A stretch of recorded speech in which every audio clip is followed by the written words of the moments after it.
халық заң жүзінде сатып алған жер телімі не себепті Қазақ ұлттық қыздар педагогикалық университетіне тиесілі болып шыға келді?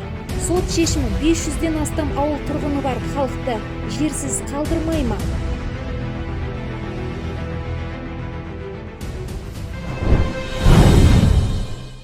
Бұл Алматы облысы, Қарасай ауылы, Кемертоған ауылының 500-ден астам тұрғыны бар 70-80 үй салынып, 110 жанұя жапырақ жайып өз күштерімен көркейіп келе жатқан берекелі ауыл еді.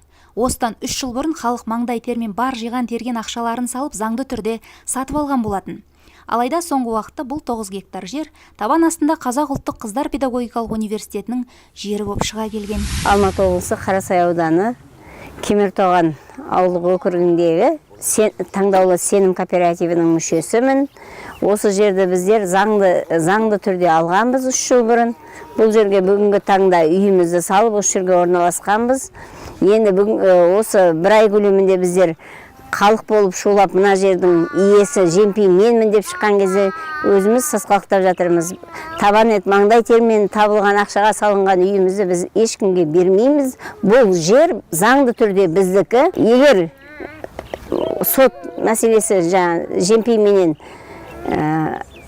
аудан әкімшілігінің арасындағы жемқорлықтың нәтижесінде құрбан болып отырған халықтар бұл жерді сіздерге бере алмайды. Сот заңды шешімді халықтың жағына шығару керек дейміз. Біздің талабымыз да сол, жер өзімізде қалсын, жер біздікі.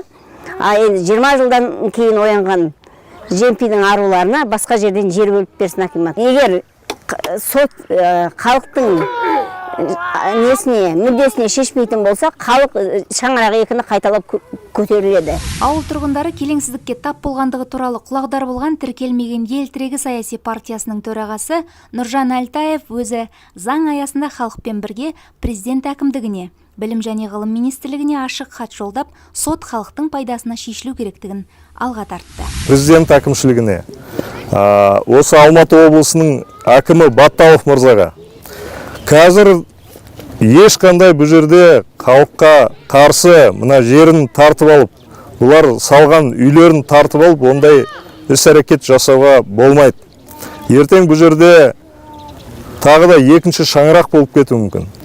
Ертең бұл жерге жаңа судебный исполнительдер келетін болса, бұл жерде үлкен ертең қанда төгіліп кетуі мүмкін. Сондықтан мен ойлаймын, жаңа жемпейға университетке басқа бір жерден жер берілу керек. Олардың опыт жасауға, бір исследовательский жұмыстарды жасауға басқа жерден де жер беруге болады. Жер деген Қазақстанда жетеді. Мына тұрып жатқан жергілікті тұрғындардан, халықтан жерін тартып алып, үйлерін тартып алып, ондай жағдайға жеткізуге болмайды. Менің сұрайтыным мына президенттен, енді Конституцияның гаранты болып отыр. Осы біздің Қазақстан азаматтарының құқығының гаранты болғандықтан, осы жергілікті азаматтардың құқығын қорғауымыз керек.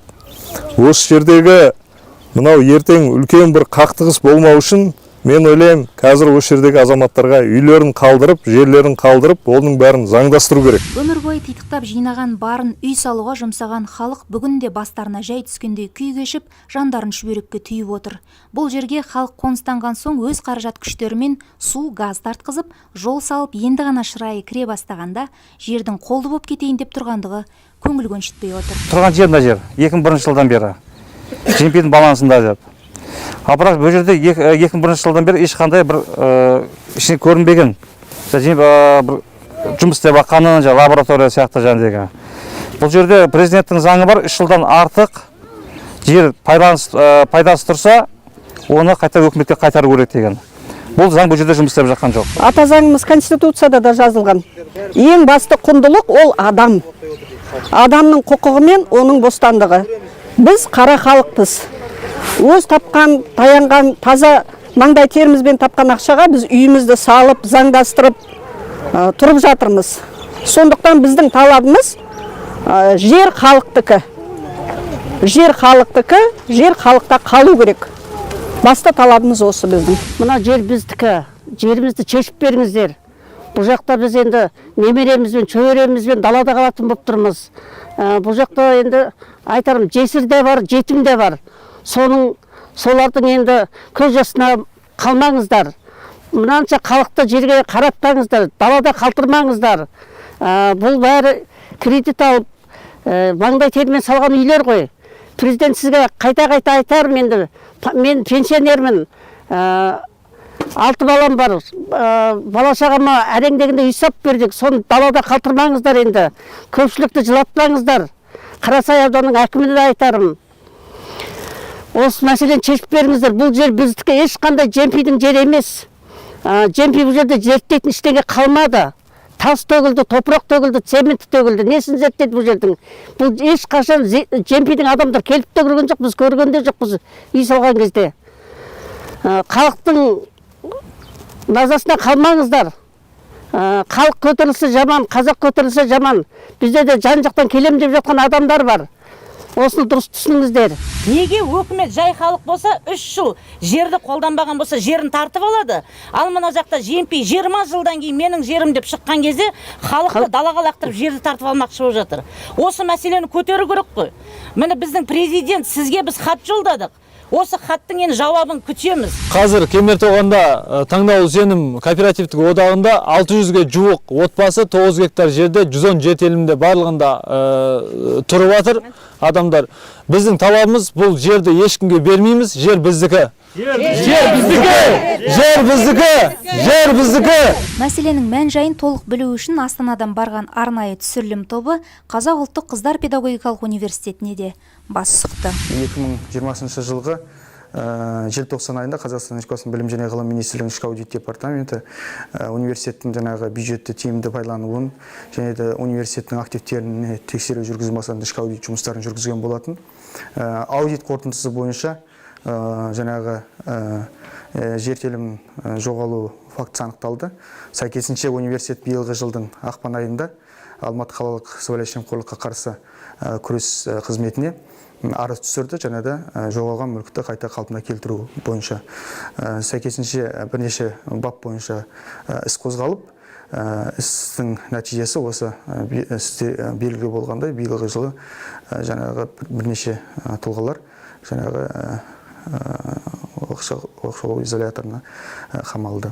Қандай шешім қабылданады, ол енді жаңағы тиісті құзырлы мекемелердің жүргізген тергеу амалдарының қорытындысы көрсетеді. Біздің